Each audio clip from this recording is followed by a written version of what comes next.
everyone, it is me. I am back with another video, and today I have less than 24 hours before our next D&D session, and I've decided that I want to make a new journal all of a sudden. If you've seen my previous D&D journal videos, you would know that my main journal is absolutely full to the brim, falling apart. It's getting heavy, it's getting chunky, and as much as I love this big chunky journal, there's a lot in it that I don't need for every single session, and it would be much nicer to have something a little bit more compact. So I figured new campaign, new journal, and as much as I absolutely love doing all these like 3D elements and making every page its own little work of art, I think to start out, I'd like to keep this one a little bit simpler. That way, if you're someone who wants to start a journal for yourself, I can show you, hopefully, a quick and easy way to do it. For the past few sessions that we've done, I've just brought a character sheet and some dice, and I very quickly realized that I miss having a journal.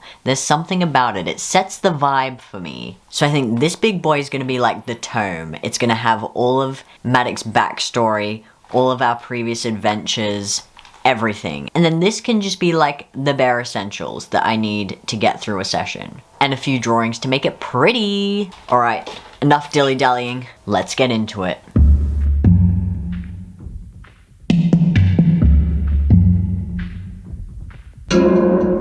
So first things first, I really want to take my character sheet and just adjust it slightly so that it fits a little better on those tiny little pages. So I'm going to take it into Procreate, I'm going to cut it up, I'm going to mix it around, see what happens. And if I'm successful, I will also create a blank version for you, which will be available for free on my Ko-Fi. Link is down below.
Anyone who plays D&D with me knows, I cannot get through a single session without taking notes. Unfortunately, my usual notebooks are a little bit too big to fit in this book, so I'll have to make something myself. I didn't want to overcomplicate this too much, so I decided to just grab some grid paper, cut it down to the size that I want, and then just stick a rubber band around it. And so far so good. It's held up, it does the job, and when I'm done with a page, I can just take it out and put it in that little sleeve in the back of my book. Works for me. Easy done. Speaking of those plastic sleeves in the back of my book, I didn't want them to be ugly. So I very quickly whipped up a design in Procreate, printed it out, and I figured these would be good because we do have multiple campaigns running at the same time, and these will help me keep my notes separate and in the right place, as well as just being like a really pretty divider in the book. So I'm very happy with them. I did end up having to trim them about 47,000 times though, because I don't know how to print things the size that they're supposed to be. That would be too easy. But we got there in the end, that's all that matters, and I think they look pretty cute.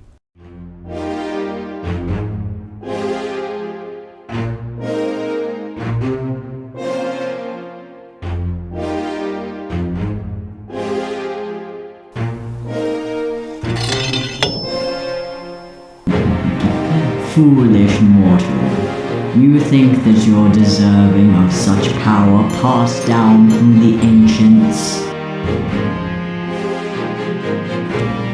Not without a fight.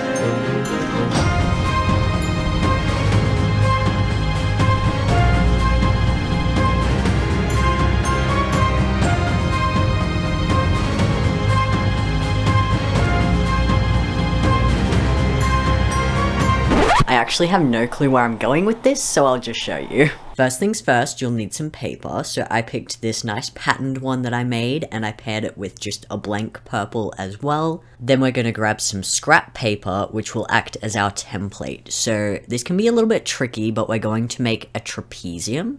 I did mine 2 by 5 centimeters to start, and then I just added an extra centimeter on both sides. It's hard to explain, but hopefully the blurry ass video is self-explanatory. This is what we're going to use to form the dice tray, so the measurements for this really don't matter. As long as it's equal on both sides, it will work. Once that's all cut out, you just want to eyeball whether it will fit on the paper that you're using, because we're going to trace it in this sort of circular motion, so we have to make sure that it will fit. Once you're satisfied that it will, go ahead and start tracing each one with the large side facing up. Then when you're done with the first one, line up the 2 edges and trace the next one.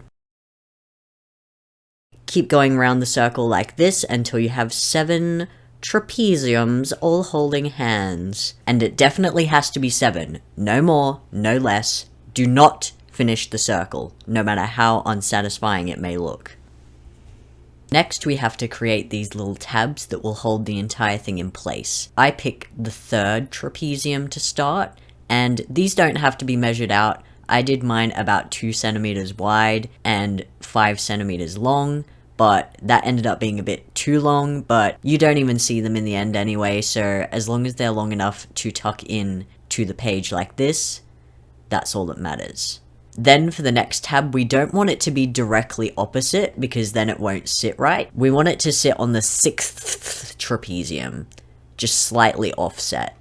Here I am just readjusting the length of that first tab to be 4 centimeters, just so that they're both even, but it really doesn't matter. It looks like a solid formula, but I swear, you just wing it. Then it's time to cut everything out. Just go around all of the edges, be nice and neat, making sure that in the end, those trapeziums are all still holding hands. Just the way we like it. You'll end up with this shape that looks like the logo for a shady cryptocurrency, and then we just have to go ahead and fold along all of the remaining lines. You want all the folds to sort of go inwards to start forming that dice tray shape. And you'll see as you start to fold the reason why those tabs had to be slightly offset, because we're going to use one of our trapeziums to glue everything shut. Speaking of glue, let's not dilly-dally, man, glue that shit together. I don't know what this voice is, but yeah, just glue it together and go ahead and fold those little tabs so that they are facing outwards. Very nice, very chic. Then just give the whole thing one more fold in half just to make sure that it will do that. Then it's finally time to create the thing that the dice tray will sit on. I'm using my nice colored patterned paper, which I've already glued onto some scrap cardstock just to give it some extra strength. And just go ham on the decoration. You can really customize the look of your dice tray to match your character, which I think is really fun. And I would recommend scoring it or folding it as you go, just to make sure that it doesn't get too bulky, like mine definitely did. Then once you're done decorating, it is finally time to attach the dice tray. So we're going to need to cut. This is another one that I don't really measure it out. I just hold the dice tray where I'd like it to sit and trace around the tabs just to get a general idea of where to cut. You just want to go in with a box cutter or a scalpel, very safely of course, and cut straight through to the other side. It's a little bit heartbreaking, but it has to be done. And we're going to need 2 of these for each tab so that we can feed it through. Feeding the tabs through is very difficult. I wish that there was a trick for this, but generally if I'm struggling, I just go back in with a scalpel and just make my cuts a little bit wider. I've literally never had a problem with these falling out, so it's not the end of the world if it's a bit loose. And honestly, if it does become a problem, we can just add glue. adapt, survive, overcome.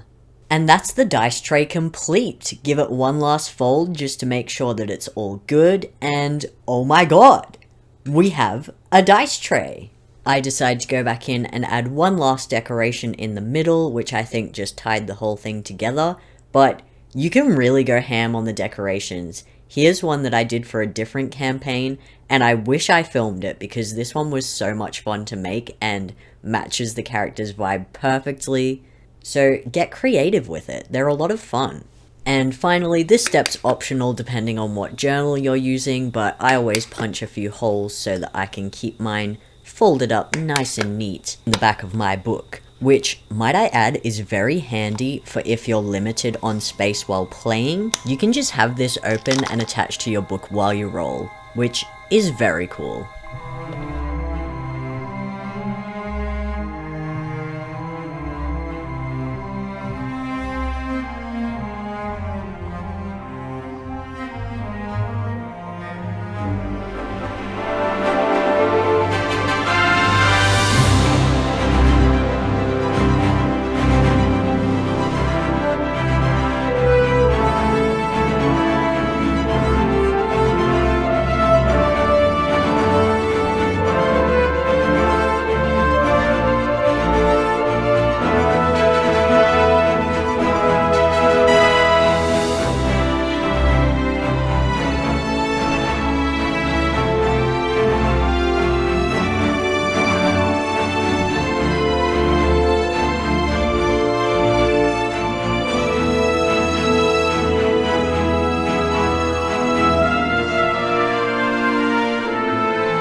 Don't judge me, I have to be in the mood to edit.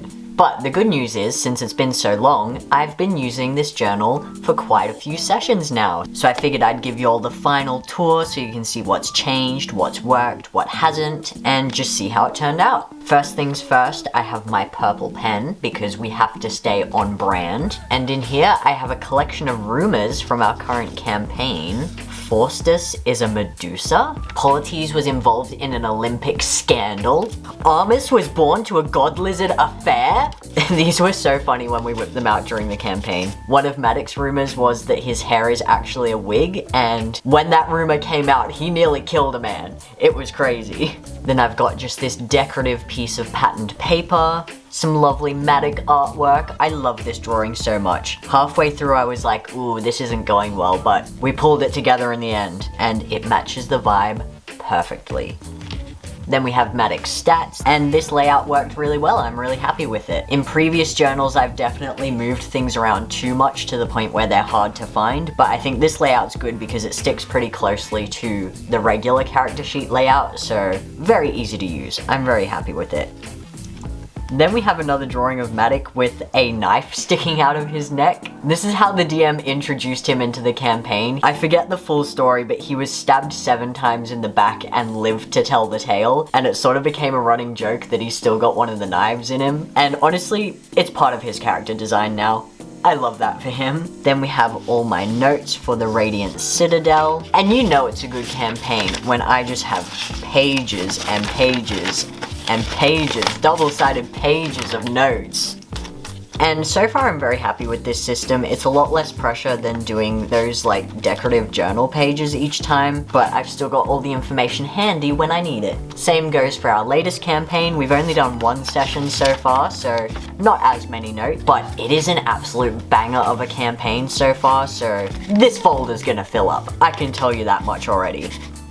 Then I printed out one of my digital drawings of Matic, and I must have done this like a year ago now, but his outfit perfectly matches the vibe of this new campaign, so I had to put him in. Then I don't know what I'm doing over here, but this campaign is very lore heavy, so I thought this might be a good spot to put really important notes about that I need to access quickly.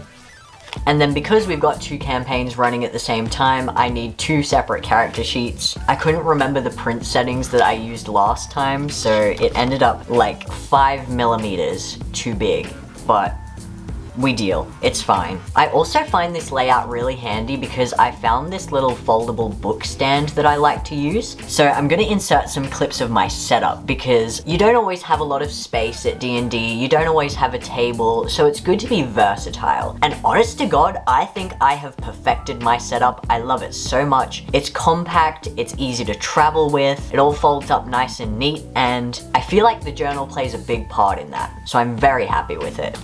Then finally we have the dice tray, which you just saw, so I won't bother getting it out again. It has seen a little bit of wear and tear, but I think that's more just down to the paper that I used. And it's thick enough that I'm not worried about it tearing or anything, so it's no big deal. Then finally I have my little notepad in the back. I will say the one problem with this is because I've secured it with a rubber band, every now and then when I'm writing with it, it goes, which can be really annoying, but that's why it's good to have this little binder clip. I find just clipping it at the top tends to stop that from happening, so just something to be aware of if you make a booklet similar. If you make one yourself, there's plenty of ways to avoid this. You can use staples, you can punch 2 holes and add string through the middle. I just did rubber bands so that I can take the pages out when I'm done with them. It's happening again. It's happening again. Oh my god. No, it's fine, it's fine, it's fine. It's fine, it's so fine. I'm not mad at all. I'm completely normal about this. And there we have it. And that is the finished journal. I honestly don't think anything's really changed since I started filming this video, which, for me, that's a good sign. It must be working. I'm super happy with it, and I don't really have any complaints. So if you want to try something like this for yourself, I would highly recommend it. Do tell me in the comments, because it genuinely makes me so happy when you'll tell me about your creative projects that you're doing like while watching the video.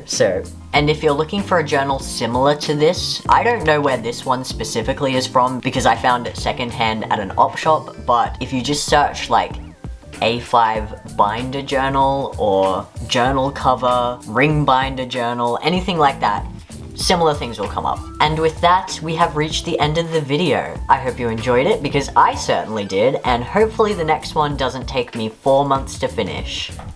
Touch wood. Don't forget to like, subscribe, and comment, and I'll see you in the next video. Bye!